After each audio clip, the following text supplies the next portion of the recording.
Hey everybody, welcome to another edition of The Daily. It's Wednesday, February 9th here with Greg Lawless. I'm Nick Forshaw. Greg, we're going to start with some great preseason action from Tuesday. RSL and Seattle going at it. A 3-3 tie out in Casa Grande, Arizona. Some big names in this one on the scoreboard. Javier Morales for Real Salt Lake, Freddie Montero for Seattle, and Colin Warner, the youngster, 2 goals for RSL. Yeah, well, you know, RSL obviously getting prepared for their Champions League match on February 22nd against Columbus. So they're obviously out there pushing a little bit more. In the third segment of this game, they put out their youngsters, though, and they actually did okay. Pushed the starters, supposedly, from Seattle. Freddie Montero getting on the score sheet, obviously, for Seattle, but Morales with a great free kick. If he's going to be on form, that bodes very well for Salt Lake. Now, in other action out in Arizona, actually, Vancouver took on Columbus, and they ended up with a 2-1 win. It was Omar Salgado who got the second goal, the winner, the youngster, first draft pick overall this year, already showing a little bit of something. Yeah, and definitely some great reactions from Vancouver. They're playing better than they expected already early in the preseason.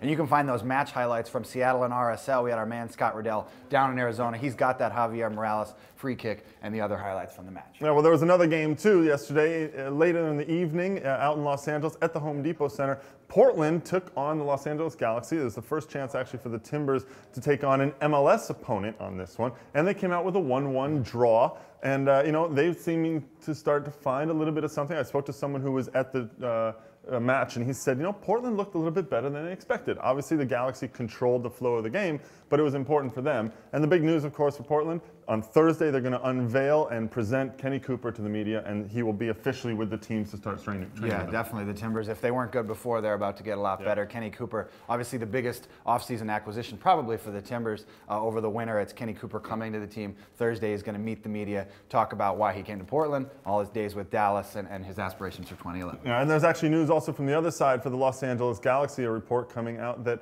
AEG, the owners for the Galaxy, are going to be looking into a strategic partnership with Tottenham Hotspur, the EPL club, where David Beckham is right now training, and he has extended that training stint. He's still expected back to the Galaxy before the start of the season, but he's going to be training with Spurs for a little bit longer.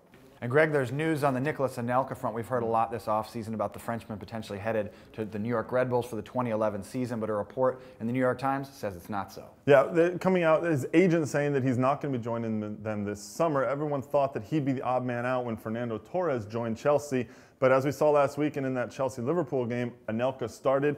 Torres came off before Anelka did, and frankly, Anelka looked a lot better than Torres. I don't think Ancelotti's looking to get rid of him. Yeah, so the Red Bulls maybe still looking for some other talent this season elsewhere. There's also some news down in Dallas, a trialist from Brazil, Bruno Martins, expected to join FC Dallas. We've seen Schellas Hyman do this before. He went and got David Ferreira from Brazil. We've seen him mine South American and Central American talent. And they also this week just signed Villar, too, to help out Ferreira as well. So he loves to get those Brazilian midfielders and attackers and that kind of thing.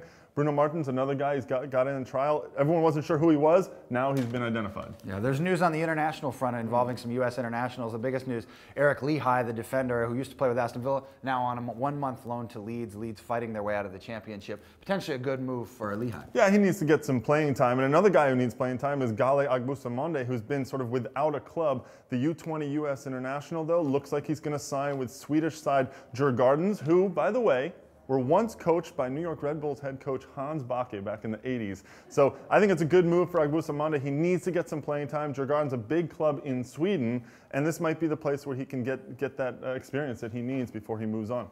Another great 1980s reference from Greg Lawless. You can find that and more, all the latest headlines on MLSsoccer.com.